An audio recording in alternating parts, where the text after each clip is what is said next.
دیدی خیلیا دنبال یه لحظه خاص توی زندگیشونن، یه لحظه که یه اتفاقی بیفته که یه اتفاق خاص باشه، میگه ببین اگه اینجوری بشه من دیگه یه آدم دیگه میشم. حالا این لحظه خاص برای هر کسی توی زندگیش میتونه به خاطر شرایطی که داره یه اتفاقی باشه که توی ذهنش به نسبت خودش باشه. یکی میگه ببین من کنکور بدم دیگه تمومه، یکی میگه ببین من ازدواج کنم دیگه تمومه، اون یکی میگه من سربازیم تموم شه تمومه، اون یکی میگه من بچه دار بشم دیگه تمومه، اون یکی میگه من بچه‌م بزرگ بشه تمومه، اون میگه من بچه‌مو زن بدم شوهر بدم ببخشید تمومه، یکی هم میگه بمیرم تمومه.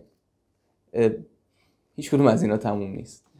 زندگی ما داره مرحله مرحله جلو میره و اون چیزی که داره به زندگی ما شکل میده رفتارهایی که ما داریم هر روز انجام میدیم، کارهای ساده کوچیکیه که کنار هم قرار میگیره و زندگی ما رو شکل میده. غیر از اینه به گذشته‌مون یکم فکر کنیم چقدر کارهای مختلفی بوده که انجام دادیم کوچولو کوچولو به خیال اینکه خب حالا اینکه چیزی نیست و بعدش یه مقدار از نتیجه‌ای که دیدیم خیلی راضی نبودیم. برعکسش شاید اگه فکر کنیم و توی زندگیمون بریم عقب میبینیم که این کاری که مثلا من یه سال مرتب انجام دادم یه کار شاید هم خیلی بی اهمیت به نظرم می اومده، ولی این روزی 5 دقیقه‌ای که من برای زبان انگلیسی وقت گذاشتم ببین الان چقدر فرق کردم به نسبت سال قبل.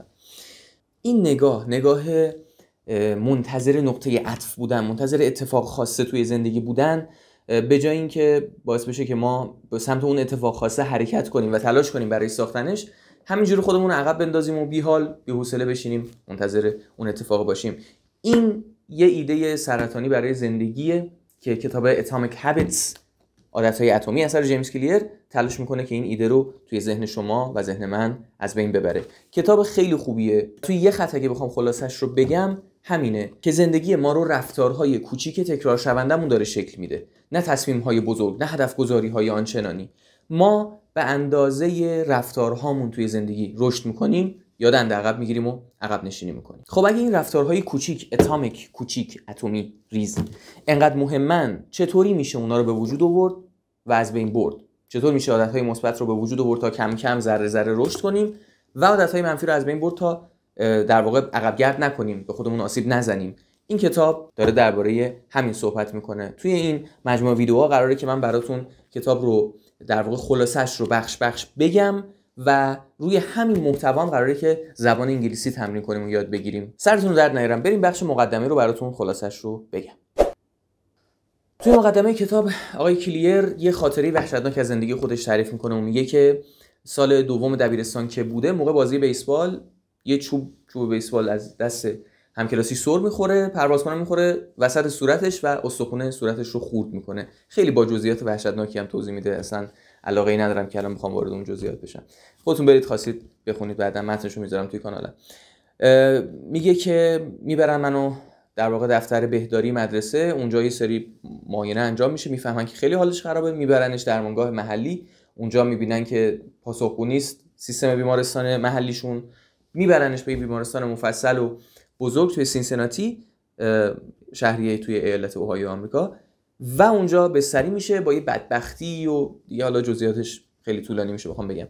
با یه بدبختی تمام میشه قضیه، توی کما میره، از کما بیرون میاد و حالا میخواد به زندگی برگرده. آدمی که عاشق بازی بیسبال بوده، عاشق ورزش بوده، آدم پرفعال، آدم پرتلاش و فعالی بوده، حالا میخواد به زندگی برگرده. اینو تعریف میکنه که چطور به زندگی برگشتم، چطور آدمی که کاملا از پا افتاده بود و ضربی مغزی شده بود چطور به زندگی برمیگرده.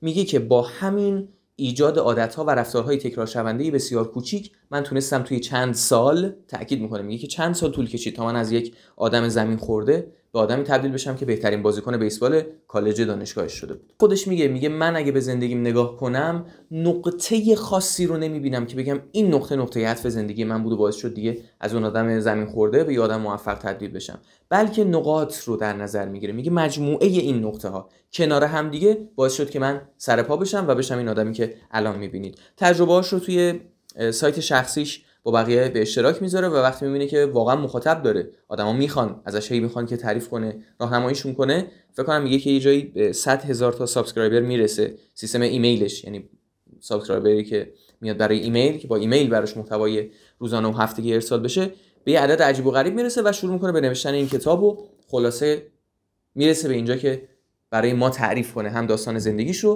و هم روشی که اون عادت‌های مثبت رو ایجاد کرده در خودش، چطور دوباره خودش رو سرپا کرده و شده کسی که کتابی رو نوشته که خیلی از آدم‌ها رو تو این زمینه کمک کرده.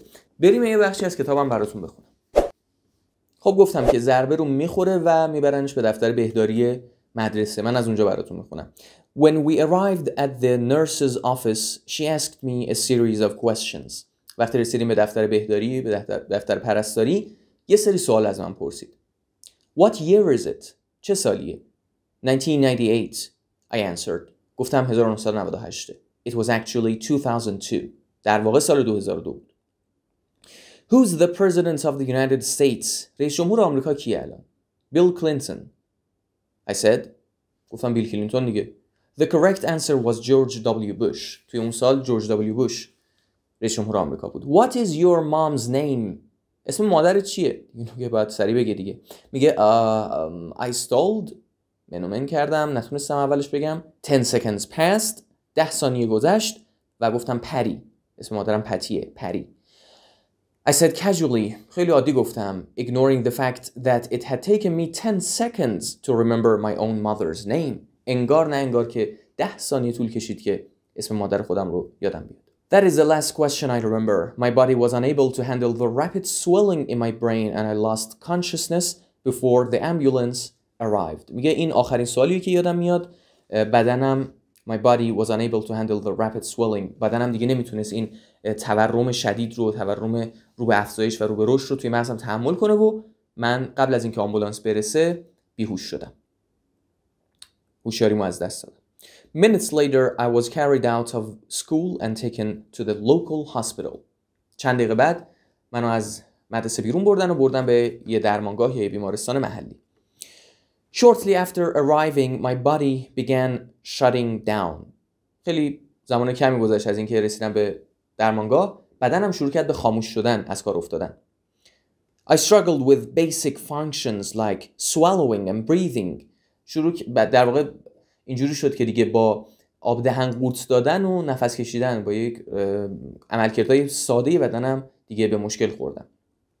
I had my first seizure of the day. اولین حمله عصبی و تشنج روزم رو هم تجربه کردم.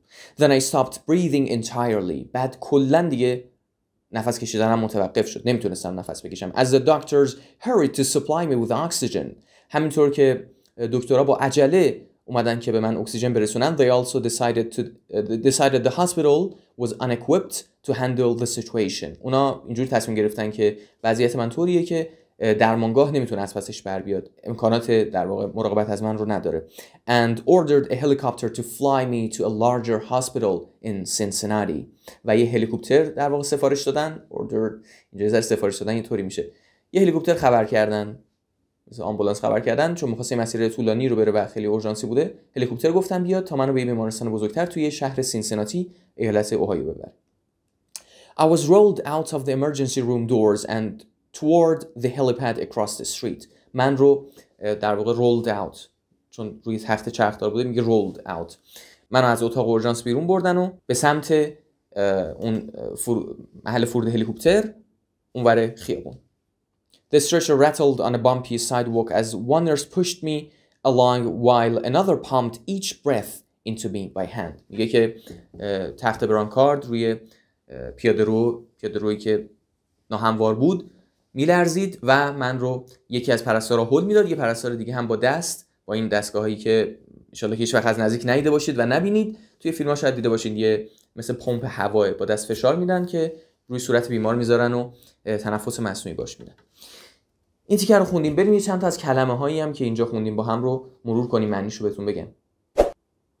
کلمه اول I stalled.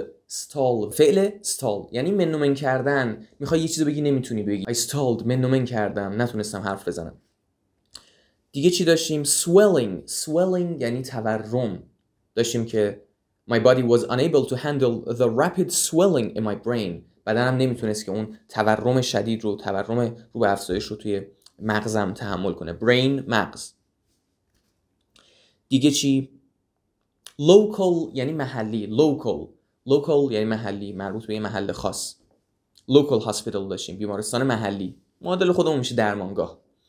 handle handle یعنی از پس چیزی بر اومدن، چیزی رو مدیریت کردن، کنترل کردن. میگه they also decided the local hospital، اونا تصمیم گرفتن که این بیمارستان محلی was unequipped to handle the situation، انقدر امکانات نداشت که بخواد موقعیت رو هندل کنه، مدیریت کنه، از پسش بر بیاد. دیگه چی داشتیم؟ helipad محل فرود هلیکوپتر.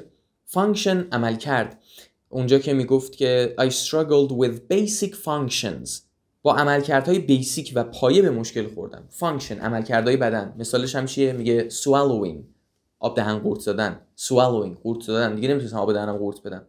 breathing نفس کشیدن، دیگه چی مثلا فانکشن بدن چیه؟ digesting هضم کردن غذا. همینا دیگه عمل کرد، خیلی واضحه فکر کنم. اینم از چند تا کلمه. نمیرسم که بخوام توی یه ویدیو یوتیوب کل این مقدمه رو فقط میخواستم براتون بخونم. 1 2 3 4 5 6 7 8 صفحه فقط مقدمه است. خب یه ویدیو 1 ساعته من فقط باید متن براتون بخونم و کلمه ترجمه کنم، نمیرسم، ویدیو طولانی میشه. توی کانالم هم متن کامل این بخشی که براتون الان خلاصه‌شو خوندم گذاشتم، هم فایل صوتی رو گذاشتم، میتونید برید گوش بدید و باهاش تمرین کنید. حتما کانال رو سابسکرایب کنید تا قسمت‌های بعدی این کتابو از دست ندید. اگه این کتاب تموم بشه میرم سراغ کتاب بعدی. قرارم این بود که چیزایی که یاد میگیرم باهاتون به اشتراک بذارم.